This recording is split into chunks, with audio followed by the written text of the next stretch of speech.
భారత మాజీ ఉప ప్రధాని బడుగు బలహీన వర్గాల బాంధవుడు డాక్టర్ బాబు జగజ్జీవన్ రామ్ 119వ జయంతి వేడుకలు మేడ్చల్ మల్కాజ్గిరి జిల్లాలో ఘనంగా జరిగాయి. తెలంగాణ ప్రభుత్వం షెడ్యూల్ కులాల అభివృద్ధి శాఖ ఆధ్వర్యంలో చింతల్ బస్తీలోని మహనీయుల విగ్రహాల వద్ద ఈ కార్యక్రమం నిర్వహించారు. ఈ సందర్భంగా అర్హులైన లబ్ధిదారులకు సంక్షేమ ఫలాలను అందజేయడంతో పాటు సమాజ సేవలో నిమగ్నమైన 40 మందికి దళిత రత్న అవార్డులను ప్రదానం చేశారు.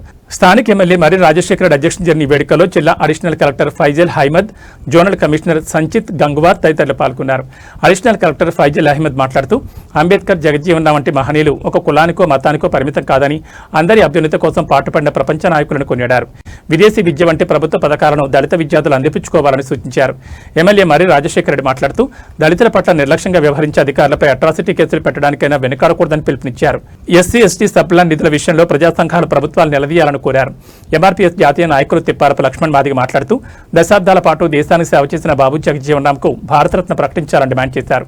అలాగే జిల్లా స్థాయి కార్యక్రమాలకు ప్రజాప్రతినిధులు, కలెక్టర్లు రాకపోవడంపై ఆయన తీవ్ర అసహనం వ్యక్తం చేశారు.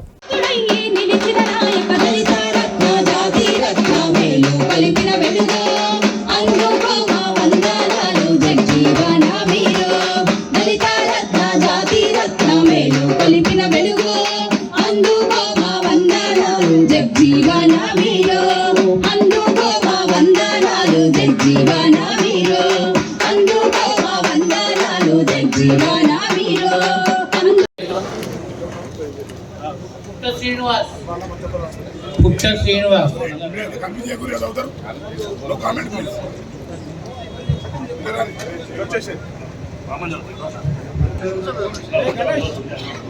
భిక్షపతి భైరపాక,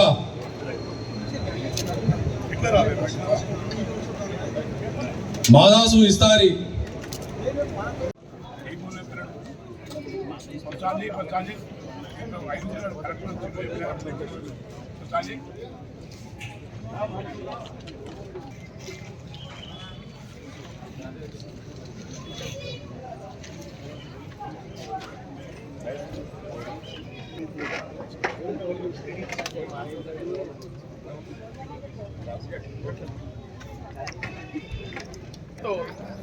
గౌరవించుకోవాల్సిందిగా ఒకే పూలమాలతో నెక్స్ట్ గండికోట చంద్రశేఖర్ గారు కుటుంబ సమేతంగా రావాల్సిందిగా విజ్ఞప్తి చేస్తున్నాం. ఓకే రోజు గండికోట చంద్రశేఖర్ గారు, మిడ్డి నరసింహ గారు, మిడ్డి నరసింహ గారు 2,50,000 రూపాయలు. తర్వాత గ్యార స్వప్న గారు 3వ తరగతి నుంచి 10వ తరగతి వరకు కూడా విద్యార్థులకు హాస్టల్ ఫెసిలిటీ అనేది కల్పించడం జరుగుతుంది. పోస్ట్ మెట్రిక్లో ఇంటర్మీడియట్ నుంచి పీజీ వరకు కూడా చదువుతున్న విద్యార్థులకు కూడా హాస్టల్ ఫెసిలిటీతో పాటు స్కాలర్షిప్లు కూడా ఇవ్వడం జరుగుతుంది. ఇవే కాకుండా 30,000 దగ్గర విద్యార్థులు అప్లై చేసుకుంటుంటే వారికి కూడా స్కాలర్షిప్ అనేది వివిధ స్థాయిలో ఇవ్వడం జరుగుతుంది. ప్రీ మెట్రిక్లో కూడా అందరి గురించి వారి సేవలను కొనియాడాల్సిన అవసరము మనందరికీ ఎంతగానో ఉంది. మన మధ్యలో ఉన్నటువంటి వచ్చినటువంటి అతిథులు, కుల సంఘాల నాయకులు, అభిమానులు అందరూ కూడా కొన్ని విషయాలు ఆయన త్యాగాలు, ఆయన యొక్క సాధించిన విజయాల పట్ల కొనియాడి గారిని ఈ యొక్క మాట్లాడే సందర్భాన్ని ఉపయోగించి మాట్లాడాల్సిందిగా విజ్ఞప్తి చేస్తున్నాను.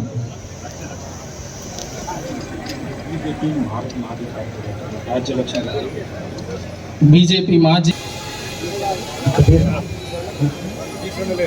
వరలక్ష్మి డివిఎంసీ మెంబర్ రాముల్ గారిని విజ్ఞప్తి చేస్తున్నాను. Thank you. శ్రీ గౌరవనీయులు బొమ్మలపల్లి నరసింహులు యాదవ్ గారు, చైర్మన్ అగ్రికల్చర్ మార్కెట్ కమిటీ గారిని ఈ యొక్క కార్యక్రమానికి స్వాగతం పలుకుతున్నాం సార్. శ్రీ భీమిడి జైపాల్ రెడ్డి గారు, transport department regional transport authority member గారిని కూడా ఈ కార్యక్రమంలోకి ఆహ్వానిస్తున్నాం సార్. పాట పాడి ఈ కార్యక్రమంలో ఒక నూతన ఉత్తేజాన్ని నింపాల్సిందిగా విజ్ఞప్తి చేస్తున్నాం. అలాగే డాక్టర్ బాబు జగజ్జీవన్ రామ్ మరి రాజశేఖర రెడ్డి గారికి స్వాగతం సుస్వాగతం తెలియపరుస్తున్నాం సార్. దయచేసి వేదిక పైన వచ్చినటువంటి అధ్యక్షులు మరియు అధికారులందరూ కూడా మహనీయులు బాబు జగజ్జీవన్ రామ్ గారి చిత్రపటానికి పూలమాల అలంకరణ చేసి మెమరీ కార్డ్ ఇచ్చే ఫస్ట్ దీపం పెడతారా పూలు వేస్తారా?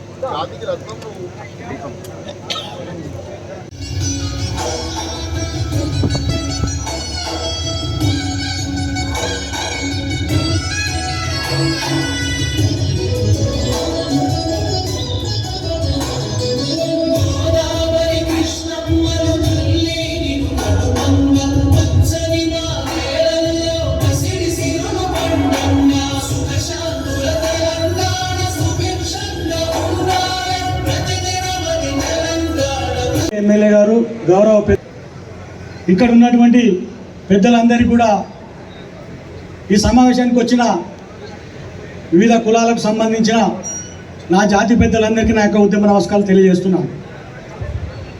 ఈరోజు చాలా బాధాకరమైన విషయం ఏమిటంటే, కలెక్టర్ గారి పేరు మీద ఏదైతే వినతి పత్రం ప్రింట్ చేసిండ్రో దాంట్లో ఎక్కడ ప్లేస్ లేకుండా జిల్లా అధికారులంతా, ఎమ్మెల్యేలు, కార్పొరేటర్లు, ఆల్ డిస్ట్రిక్ట్ ఆఫీసర్స్ అంతా అందులో ఉన్నాయి. కానీ వాళ్ళందరూ రాకపోవడం చాలా బాధాకరమైన విషయం అని చెప్పి నేను అడిషనల్ జిల్లా కలెక్టర్ గారికి నేను సవినీయంగా విజ్ఞప్తి చేస్తున్నాను. ఎందుకంటే అంబేద్కర్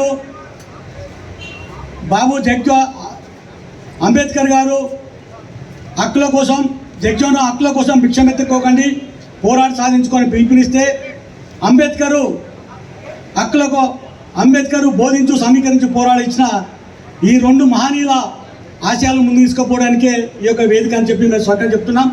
నిజంగా చెప్పాలంటే ఇది ఒక పండుగ వాతావరణం. రకరకాల ఏ మతానికి ఆ పండుగ ఎట్లా జరుగుతాయో ఆ పండుగ వాతావరణంలో ఇక్కడ ఉన్నటువంటి ఈ జిల్లాలో ఉన్నటువంటి ప్రతి దళితేతరులు కూడా ఇక్కడ అనేక సమస్యలు తమ దృష్టికి తీసుకొచ్చిన అవసరం ఉంది. జిల్లా కలెక్టర్ గారు ఎందుకు రాలేదో అది సమాధానం చెప్పవలసిన బాధ్యత ఉందని చెప్పేసి కూడా నేను డిమాండ్ చేస్తున్నా. ఎందుకంటే 40 సంవత్సరాలు తన జీవితాన్ని ప్రాణంగా పెట్టి స్వతంత్ర పోరాటంలో సంఘ సంస్కరణగా, రక్షణ శాఖ మంత్రిగా, వ్యవసాయ శాఖ మంత్రిగా, అట్లాగే అనేక శాఖలు నిర్వహించి తన జీవితానికే భారతదేశానికి అంకితం ఇచ్చిన జగ్జీవన్ రామ్కు నిజంగా ఘనమైన వాళ్ళు అర్పించవలసిన అవసరం మనందరి మీద ఉంది. కాబట్టి ఇప్పుడు ఈ సివిల్ రైట్స్ మినిట్స్ ని వాళ్ళ ముంగడ పెట్టి కలెక్టర్ గారిని కానీ మన అధికారులను కానీ మనం నిలదీసే హక్కు మనకు ఉంటుందనేసి ఈ సందర్భంగా ఆ సివిల్ రైట్స్ ప్రోగ్రామ్ ఇలాగ సుమారు 10 సివిల్ రైట్స్ ప్రోగ్రామ్ ని కూడా మన వాళ్ళకి తెలియజేసిన. మీకు ఇంకా తెలియని చాలా స్కీమ్స్ ఉన్నాయి, ఎందుకంటే ఇవన్నీ కూడా తెలుసుకోవాల్సిన అవసరం ఉంటుంది. ఇప్పుడు ఉదాహరణకు ఎవరైతే బాధితులు ఉంటారో ఆ బాధితులకు కూడా డబుల్ బెడ్రూమ్ ఇల్లు కూడా వచ్చే అవకాశాలు చాలా మటుకు ఉన్నాయి. ఇప్పటి వరకు 264 ఇండ్లను కూడా ఐడెంటిఫై చేసి పంపకానికి సిద్ధంగా కూడా ఉన్నాయని చెప్పేసి ఈ సందర్భంగా మీకు తెలియజేస్తున్నాను. ఇవన్నీ ఎందుకు చేస్తున్నా అంటే మా దళిత సోదరులు ముందుకు రావాలా, వాళ్ళ అభివృద్ధి ఇంకా ఎవరైతే మా భిక్షపతి అన్నకు, మా దుర్గన్నకు, ఇంకా మా సతీష్ కి, మా ఢిల్లీ అన్నకు, అదేవిధంగా ప్రతి ఒక్కరికి, ఇక్కడ మా కరంచంద్ అన్నకు, మా ఇక్కడ కూర్చున్న మా పెద్దలు పూజ్యులు చెప్పినాను, మీ బిడ్డ పేరు మా రాహుల్ అంజన్నకు, అందరికీ కూడా మీరు కూడా ప్రతిసారి ఏవైతే డివిఎంసి మీటింగ్ పెడతారో ఆడికి రండి. మీరు ఆడికి వచ్చినప్పుడు మనం అక్కడ నిలదీస్తున్నప్పుడు ప్రతి అధికారి కూడా మనని ఫాలో చేస్తాడు. లేకపోతే ఏమవుతుంది, మనం ఈ స్టేజ్ల మీద మన బాధని వెళ్ళబుచ్చుకుంటుంటే వాళ్ళు ఏదో మాట్లాడుకున్నారు భయ్, ఇక అది వదిలేసేయండి మనకెందుకు అన్నట్టే ఉంటారు. ఇప్పుడు మీరు చెప్పినట్టు ఉదాహరణకు మా సివిల్ రైట్స్ ప్రోగ్రాంలో ఇలా మా జిహెచ్ఎంసీకి సంబంధించిన ఒక్క అధికారి రావట్లేదు. అంటే వాళ్ళకి పట్టదా? మీరు కేసు పెట్టరా వాళ్ళ మీద? మరి దళిత సంఘాల తరఫున వాళ్ళ మీద కేసు పెట్టరా? ఎందుకు రారు? ఇలా దళిత వాడల్లో అభివృద్ధి ఎందుకు జరగదు? వాళ్ళ డ్రైనేజ్ గురించి కానీ వాళ్ళకు ఒక్క కులం పెద్ద లేదు, ఒక్క కులం తక్కువ లేదు, ఒక్క కులం ఎక్కువ లేదు. ఆర్టీఏ మెంబర్ గారు నా ముందు చెప్పారు, మనం వేరే వేరే సంప్రదాయం నుంచి, మనం వేరే వేరే మతం నుంచి, కులం నుంచి రావచ్చు, కానీ మన అందరిలోపు రక్తం ఒకటే ఉంది. ఇదే విధంగా బాబు జగ్జీవన్ రామ్ కావచ్చు, మన గౌరవనీయులు మన అంబేద్కర్ గారు కావచ్చు, వాళ్ళు ఒకటే సంప్రదాయానికి కాదు, వాళ్ళు ఒకటే కులం వాళ్ళది కాదు, మన అందరంది ఉన్నారు. సో వాళ్ళకి జీవితంతో ఏదైనా మెసేజ్ ఉంది, అది మన అందరికీ గుర్తు పెట్టాలి. అండ్ ఒకటే రోజు కాదు, ఒకటే రోజు వచ్చేసి విగ్రహానికి మాలం వేశారు, మంచి మంచి మాట ఈ వేదిక పై వచ్చి మాట్లాడారు, అలా కాదు. సంవత్సరానికి 365 డేస్ అవుతుంది. ప్రతి ఒక్క రోజు వాళ్ళకి జీవితంతో ఏదైనా సిద్ధాంతం ఉన్న మెసేజ్ ఉంది, ఆ లైఫ్లో నిర్వహించాలి. వేరే పర్సన్స్ ఎవరైనా కలుస్తున్నారు, వాళ్ళతో పాటు ఎట్లా ప్రవర్తన చేయాలి, అవి అన్ని వీళ్ళకి లైఫ్కి గుర్తు పెట్టేసి చేయాలి. అది ఒకటే ఉద్దేశం ఉంది. దీంతో పాటు పెద్దలందరూ ఈ వేదికపై మీద చాలా మెసేజెస్ ఇచ్చారు. జిల్లా అడ్మినిస్ట్రేషన్కి, కలెక్టర్ సార్కి, నాతో కూడా చాలా రిక్వెస్ట్స్ పెట్టారు. ఫర్ ఎగ్జాంపుల్ లైబ్రరీ సంబంధించిన ఇంకా ఒకటి ఎప్పుడైనా ఇలాగే ప్రోగ్రామ్ ఉంటే గవర్నమెంట్ అధికారులు అందరూ పార్టిసిపేట్ చేయాలి. అవి అన్నీ కూడా గమనించడం జరిగింది. ఖచ్చితంగా ఎప్పటి నుంచి ఏదైనా ప్రోగ్రామ్స్ ఉంటే, నేను కూడా ఇక్కడ మేడ్చల్ మల్కాజ్గిరి జిల్లాలో కొత్తగా జాయిన్ అయ్యాను. మీ అందరితో ఒక స్టేజ్ పై నుంచి ఒక ప్రామిస్ చేసుకోవచ్చు నేను, దట్ ఇప్పటి నుంచి ఏదైనా ప్రోగ్రామ్స్ ఉంటే, స్పెసిఫిక్గా ఏదైనా జయంతి ఉంటే దాంట్లో మనకి పబ్లిక్ రిప్రజెంటేటివ్స్ వస్తున్నారు, జనప్రతినిధులు వస్తున్నారు, ఎవరైనా వస్తున్నారు, ఖచ్చితంగా గవర్నమెంట్ తరఫున కూడా, అడ్మినిస్ట్రేషన్ తరఫున కూడా ఆఫీసర్స్ రావాలి. ఇది మీ అందరితో నేను ఈరోజు ఒక ప్రామిస్ చేస్తాను. దీంతో పాటు ఎంపీస్కి మోటివేట్ చేయాలి. మన అడ్మినిస్ట్రేషన్ ద్వారా, ప్రభుత్వం ద్వారా చాలా స్కీమ్స్ ఏర్పాటు చేయడం జరుగుతుంది. ఫారెన్ కంట్రీస్లో కూడా, అమెరికా ఉండొచ్చు, ఇంగ్లాండ్, ఆస్ట్రేలియా, ఎక్కడైనా కావాలంటే అక్కడ చదవడానికి కూడా అంత సహకార్యం ఇవ్వడం జరుగుతుంది. ఫెసిలిటీస్, టికెట్ వరకు కూడా ఇవ్వడం జరుగుతుంది. దీంతో పాటు మన ఇందిరమ్మ ఇల్లు స్కీమ్ ఉంది, ఇల్లు ఇవ్వడానికి, డిగ్నిటీతో పాటు ఉండడానికి డబుల్ బెడ్రూమ్ స్కీమ్ ఉంది. అవి అన్నికి కూడా ఖచ్చితంగా ముందుకి వచ్చేసి లాభం తీసుకోవాలి. అడ్మినిస్ట్రేషన్ తరఫున, మేడ్చల్ మల్కాజ్గిరి జిల్లా పరిపాలన తరఫున ఏదైనా పాసిబుల్ ఉంటే మీ అన్నిటికీ, మీకు ఏదైనా ఫెసిలిటీస్ కావాలి, మీకు ఏదైనా పథకాలు సంబంధించిన హెల్ప్ కావాలి, అది అన్నీ ఇవ్వడానికి రెడీగా ఉన్నాము. ఖచ్చితంగా